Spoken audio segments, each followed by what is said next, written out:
Good morning, good day, good evening to everyone. I would like to welcome you to our webinar on Beyond Textbooks, an overview of the IEEE CIS Education activities presented by Professor Alexander Dockhorn. He's a professor at Leibniz University Institute for Information Processing. His main focuses are machine learning, decision making, AI in games, and game development. He's also an active member of the IEEE CIS Education Committee. And without further delay, I shall pass the controls to Professor Dockhorn. Hello, everyone, and thank you very much, Joellen, for the kind introduction. So you have already heard it today. I want to speak about all the different education activities, and therefore the talk is directly for you, all the listeners that joined this talk, because we want to promote the events that we all do to hopefully benefit the whole community. So let me give you a quick introduction of what will be covered throughout this talk and is part of this IEEE CIS education. So we have a direct committee that relates to this topic, and its task is to promote education in computational intelligence on many different levels. For one, we have the production of different content like multimedia tutorials, courses, and the webinar that you just joined, or maybe if you see the recording afterwards, the video you are currently seeing on the channel that you're using. Then we have some offline events, such as summer schools, where people can attend to have a great time, people can learn about the different topics, and also engage in things like student competitions that are hosted at our conferences. Through all these different event types, I will today guide you and show you what is available and how you can participate or how you can create such events on your own in the hope that we will grow closer together as a community. Then we also have this growing aspect in terms of our mentoring events, which you can find associated with many of our conferences. And at last but not least, all the content that we produce, we want to share and store in our resource centers that I will point you towards at the end of this talk. So with these different things in mind, I will show you what's available and how you can find these things online on our web pages or on site at our conferences and events. And the first thing that you already seem to be aware of are the webinars. Webinars are such condensed talks that we give for 20 minutes to up to 1 hour, maybe even sometimes longer, and you can find them regularly. They're usually announced on our website, which you can find by either accessing the web link that we provided here or just scanning the QR code for easier accessibility. And I would like to pinpoint you to one of the talks that is already scheduled, which is on multi-objective bi-level optimization, algorithms, and its applications, and it's tomorrow. So if you found about this talk and you're already enjoying it, maybe take a look at the one tomorrow and learn more about the new things in multi-objective bi-level optimization. All those talks, they usually give you a very deep insight into such technical topics. And from time to time, we have such organizational talks as you hear and listen today. So another thing that I myself very much enjoyed throughout my life is summer schools. An IEEE CIS Summer School is an event in which you can participate. It's usually an offline event, but due to COVID, some of these events have been transformed into an online or a hybrid format, and it gives you the opportunity to learn about any computational intelligence topic. We have specific summer schools on deep learning, on evolutionary optimization, on fuzzy systems, on robotics, and many more. And these summer schools, they are usually associated with the CIS label, which means that we as a committee are supporting them financially. As a student, this means for us that you have a good chance of participating without paying a lot of fees. So you can engage there in a mix of keynotes, lectures, hands-on sessions, and even some fun hackathons, most often without a lot of costs associated. So in contrast to some conferences, the participation fee for summer schools is often $25 or at maximum $100 to engage for a full week, including food and all the different fun events that we provide. Now, these summer schools you can find all over the world, which means that they are designed to travel and engage with other students and researchers in the field. And in terms of the level of proficiency that you need to bring with, there is really a summer school for every different level. Most often they focus on senior undergraduate or up to young researcher level, which means if you want to dive into a new topic and get to learn some topic very deeply, you have a good chance of engaging in one of those summer schools. To give you some impressions of what these events look like, I brought some images from last year's summer schools.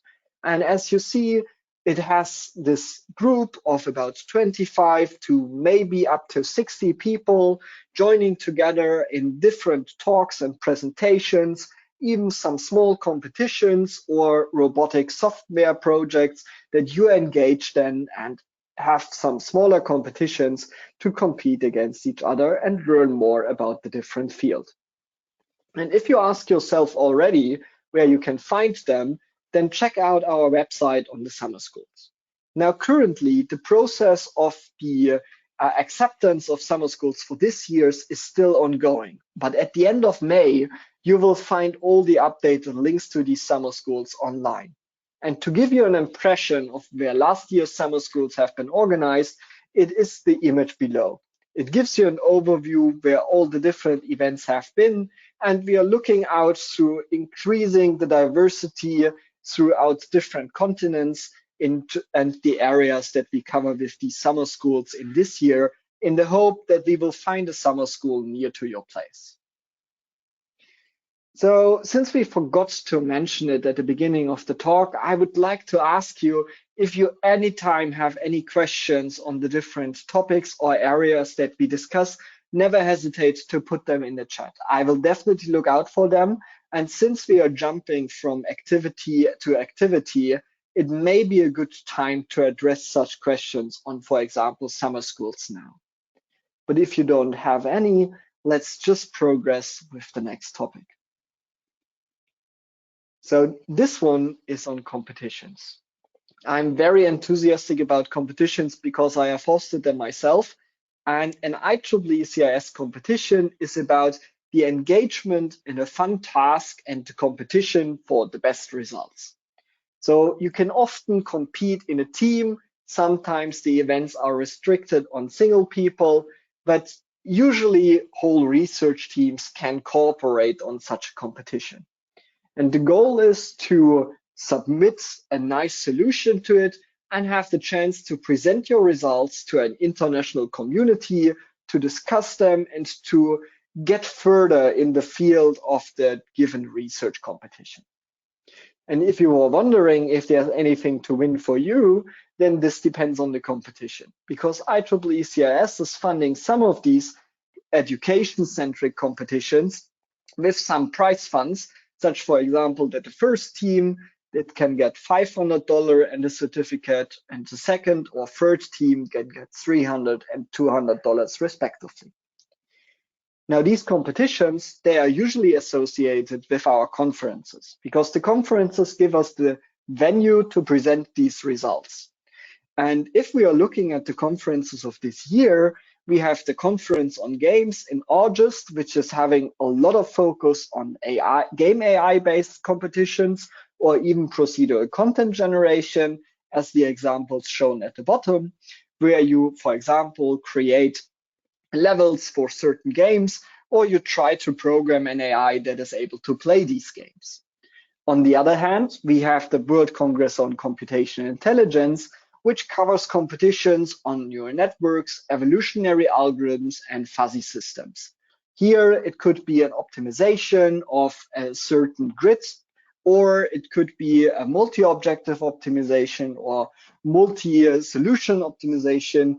Any task that you can think of, it's probably already been done or currently being done as a competition. So please check out these two lists and hopefully find something that you would like to engage with in such a competition. And for all the big achievers, there's always the IEEE CIS Student Grant Competition. Twice every 2 years, we have one larger competition that is always focused on one specific application topic. This year, it is biomedicine and healthcare. Now, the bad thing is that the submission deadline already closed because due to the number of competitions that we have, this one ends a little bit early, but it gives you a big chance of reaching out to an enormously large community and approach in a task that is actually having a lot of impact on the domain itself. So here it was the goal to propose solutions for smart medicine, smart healthcare, and smart hospital in the hope that these can later be transformed into real applications in these domains. And the grant competition tries to award a larger prize such that the first team, it gets $1,500, the second gets 1,000, and the third 600. But even other teams can get honorable mentions, which can be a shiny badge to get in and to help your CV to grow a little bit further.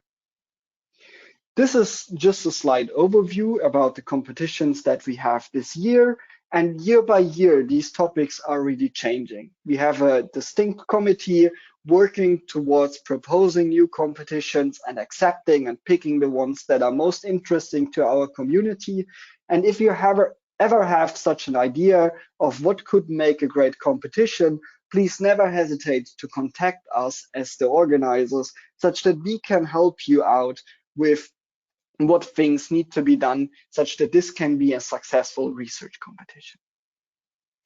Now, once such a competition completed, we also want that the results, they can be stored. And what research competitions and other talks are typically stored at is the IEEE TV and the Resource Center. Not everybody has heard about these two platforms, but they are basically the YouTube of our organization. The concept is on IEEE TV to store all the different keynotes that we have at our flagship conferences. You will also find recordings of the recent webinars and further videos sorted by research directions. So if you're interested in finding out a lot about evolutionary optimization or game AI, you can just pinpoint the different tags and then see a collection of high quality talks from our community. Now, we are currently transferring a lot of information between the two platforms, the IEEE TV and the IEEE CIS Resource Center, to make it easily available to our core community, the Computational Intelligence Society. And the Resource Center also provides us the opportunity to host other type of documents, like, for example, papers or just some other types of community-related announcements. So please check out these two platforms. And if you need something that you should really look at, then I can heavily recommend the IEEE CIS Oral History project. For quite a while, we have had interviews with the leaders of our community. People like Jim Keller, for example, the past president of CIS.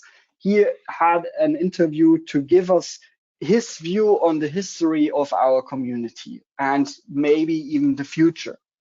So with all these different interviews, you can get into the minds of our community and try to better understand how different things emerged and how different ideas have been created over time. It's really a great source to check out, and I can just recommend you to check this video series. Then apart from that, if we speak about old people, we also want to speak about the younger ones. So therefore, we have the High School Outreach Subcommittee. Its goal is to outreach to people that haven't started their studies yet, and they are, for example, in high school in the ages from 12 to 18. For those, we provide teaching packs in terms of slides and videos on the three fundamental pillars of computation intelligence. So if you ever had computer science classes in high school, maybe the materials were not very up to date. We try to change that by providing high quality teaching packs that are up to date with the current research and gives you a good introduction into the field. The slide sets themselves and other materials that we provide you can find given the link and the QR code on this slide. And with this idea in mind, the high school outreach, we want to extend on this opportunity. But this is currently a future endeavor. It should all lead into the education repository that we are currently trying to create. We are aiming to massively expand the number of available materials in these domains, such that we can give different learning plans, not just for novices in the field, but also for advanced people and people from industry or research that would like to engage in continuous education for professionals. The first results of these endeavors, they will be shared soon because we are currently creating such first learning paths for fuzzy systems, evolutionary algorithms, and neural networks, and even one on game AI, which is a growing community in our field. And those we will definitely update you through our channels like the newsletter and the website, so please stay tuned. Then once you've grown up a little more, you probably engage in your studies of computer science or other related fields, and you're wondering about your research career. For this part, we have the Early Career Mentoring Program. It is for all the students and early career researchers who look out to get some more guidance into the process of how to become a great researcher. We typically offer one-to-one events at our conferences, which you can apply for, such that we can search for a fitting mentor in your domain. Additionally, we have paper development workshops, which can be a great opportunity to take one of your conference papers or any idea that you would like to further develop and transform it into a journal paper. We have the editors of our flagship journals like Computation Intelligence Magazine and others that help you to transform in this transformation process by giving you ideas about better experiments or better descriptions in your different sections throughout the paper. It can be a really good place for feedback that you can easily get throughout such early career mentoring program events. Last but not least, you have an opportunity for networking because you will get to know more about your peers and also about the older people in the field, which have a lot of guidance for you to provide in terms of grant proposals, how to write them, or how to finish your PhD successfully. All these different ideas that you could have in mind, you can easily ask. And since this year we have the World Congress on Computation Intelligence ahead of us, I can already pinpoint you to our mentor-mentee program at this event. So please check out the website as well. You can access it by the link or the QR code. And with all these different types of events and programs that we host, there's always a need for new volunteers that we require to host them and to plan them or organize them. So please join us in this endeavor of making CIS education great and advancing on it further. For this, we would be very happy if you engage with us by just sending us an email, contacting us directly through the VP of Education or anybody responsible for the related subcommittees in our field. So all the different endeavors that I just presented to you, the workshops, the summer schools, the competitions, they usually have an associated subcommittee. And if you are interested in helping throughout this organizational process, please just hit us up and we will be happy to get you into the organizational process for helping us. Now, last but not least, all of this, it couldn't be possible without the help of some of our volunteers already. So I would like to thank all the chairs of the IEEE CIS Education subcommittees and all the members of their teams. the names are listed below. Those are the contact persons, the chairs of these subcommittees. So please check them out if you would like to learn more about them, and never hesitate to contact them.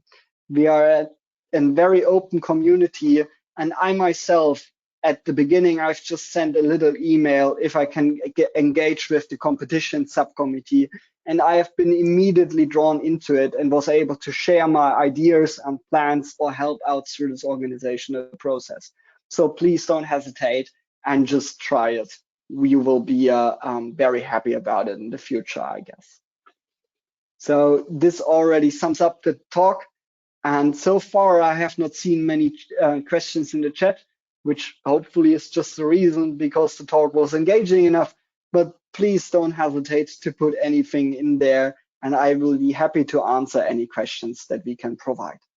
And even if you don't come up with any question today, don't hesitate to send me an email. I will be happy to answer them for you.